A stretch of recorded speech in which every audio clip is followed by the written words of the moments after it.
the most, and in fact we're going to play a game called Love It or Leave It. So let's hop into that. Right now it is game time. Let's do it.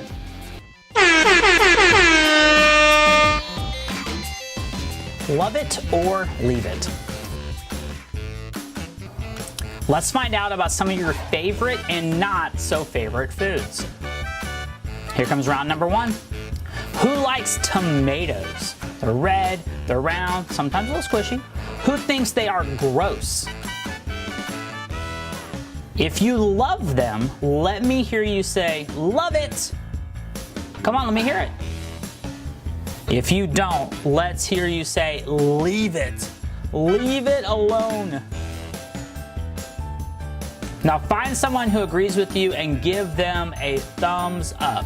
No one in the room? It's okay, just give yourself one. How about raisins? Who is not a fan of raisins? If you like them, let's hear you say, woo! If you don't, let's hear you say, ew! Come on, let me hear you. Now find someone who agrees with you and gives them 2 thumbs up. Remember, if you don't have somebody that agrees with you, just give yourself a high five. Remember, there are 2 more of these online today if you go to our Facebook page or our YouTube page. I cannot wait for you to check them out, and be sure to share and like it. All right, who loves avocados? Avocados, Mexico. Who would rather eat grass? If you're a fan, let's hear you say, yum. If you're not, let's hear you say, no. Now let's find someone who agrees with you and tell them how smart they are. All right, I hope you enjoyed playing. I cannot wait to play again soon. Thanks and have a great day. Talk to you later. Man, I hope you had fun doing that game. I'm sure that even in your own house, you probably saw some differing opinions on what is good and what is not good. But kind of a turn, when we talk about what is made in the image of God and what is not made in the image of God, it's really interesting to see because there's only one creature on the entire world, and luckily it is not Brussels sprouts. So you're good to go, or even blue cheese, right?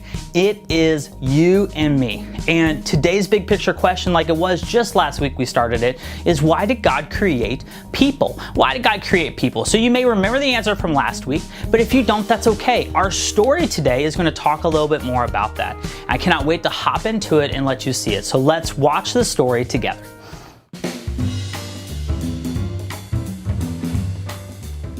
Jesus went to Jerusalem and stood by the pool of Bethesda.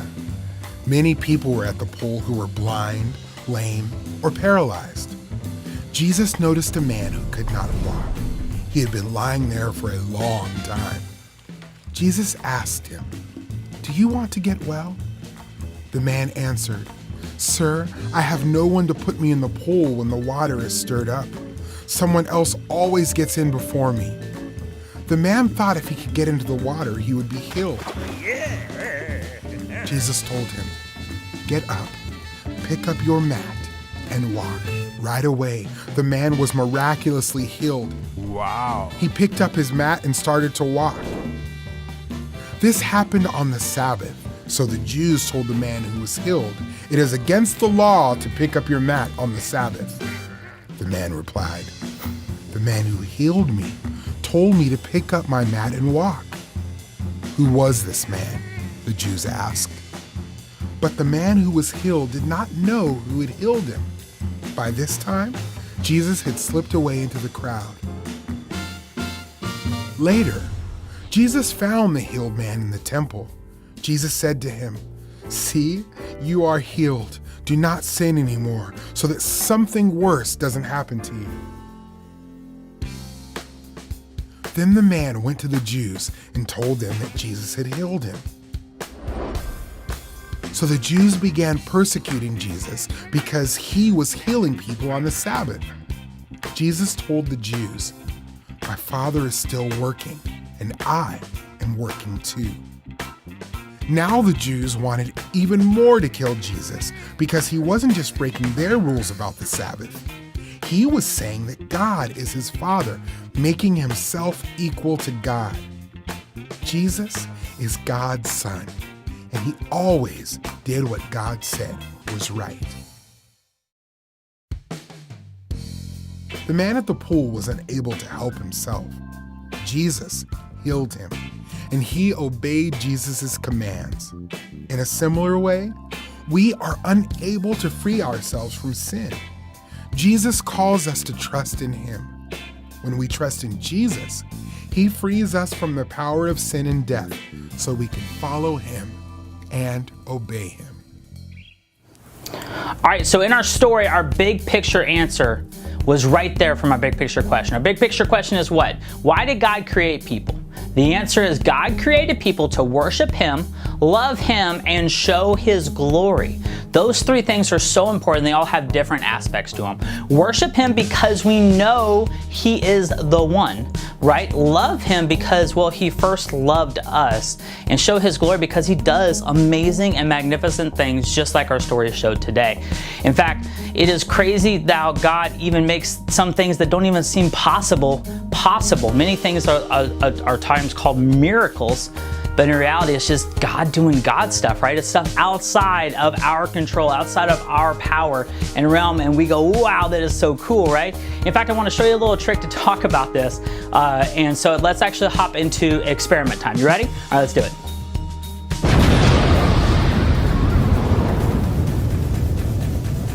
All right, you guys ready for an experiment?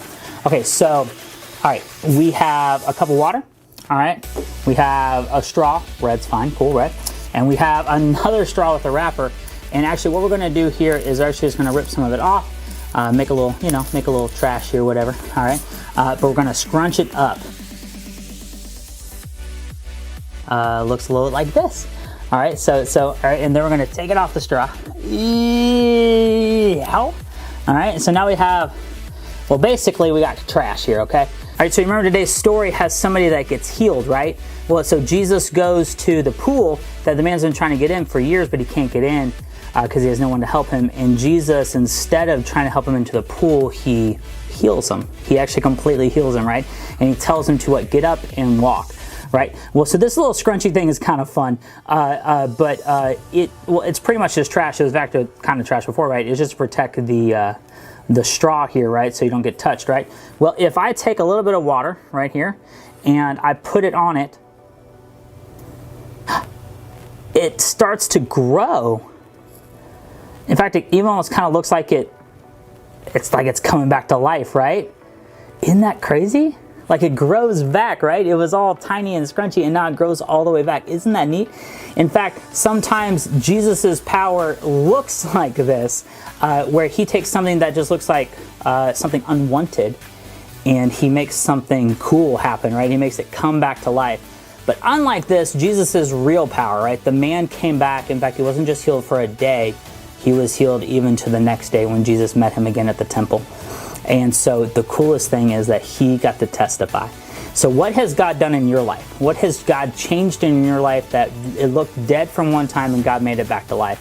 In fact, many people take what they call their salvation, or they take being saved as coming from death to life. That means life true, life eternal. That only comes through Jesus. All right, let's hop back into our story. I think we got some more to talk about. So let's go ahead and do that, all right? How do I get out of here? I think it's this way, right?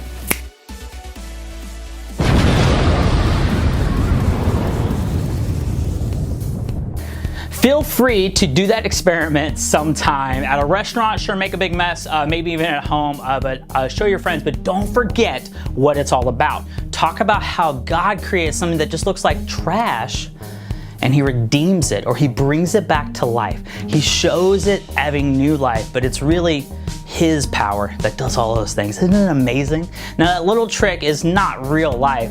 In fact, God is real life, and it's not even exactly like that, it's even more than that. That God doesn't just make it seem like he's redeeming, he actually redeems.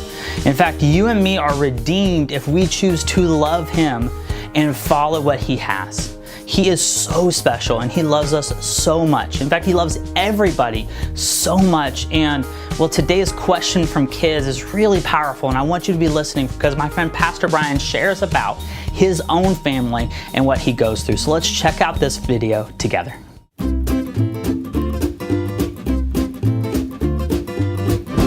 Hey there, I'm Pastor Brian, and it's time for Questions from Kids. Lucy from Wichita, Kansas asks, why does God allow people to have disabilities? Lucy, that is a fantastic question. You know, it's one that is really important to me because I have a daughter with a disability. She has a limb difference. And so this is a question that my family has wrestled with for some time, and so I'm glad you asked it.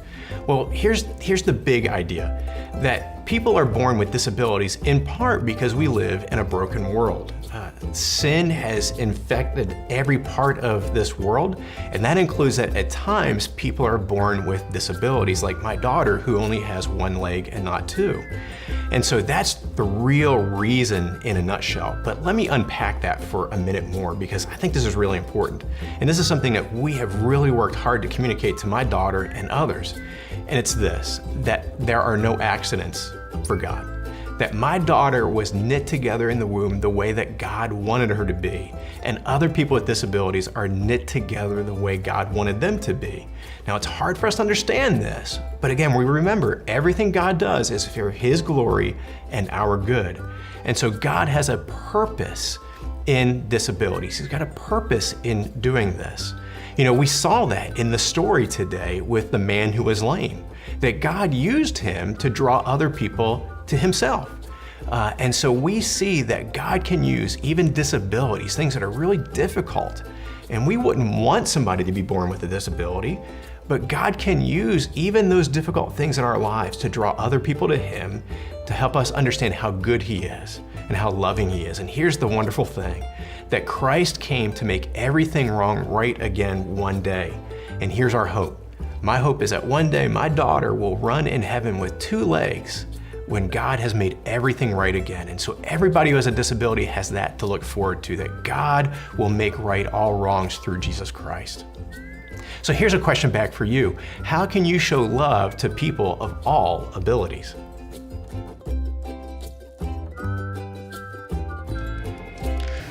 What a cool story. Listen, I know most kids don't necessarily always look down upon others that are different, but sometimes we just don't know what to do with them, right? We don't know what they mean, but I think if we really think about it, we're all different. Sometimes you see it on the outside, sometimes not everything works, but I think if we really think about it, everything we are, there's gotta be something. There's something that we're not good at. There's something that maybe that you already found that you're great at. Maybe you haven't found that yet, and that's okay too. God made you special. But that doesn't mean God didn't create a person that you can see on the outside different than you. He made them on purpose. He made them for His glory. Why did God create people? To worship Him, to love Him, and to show His glory. That includes the people that may not look like us, act like us, or even are able like us.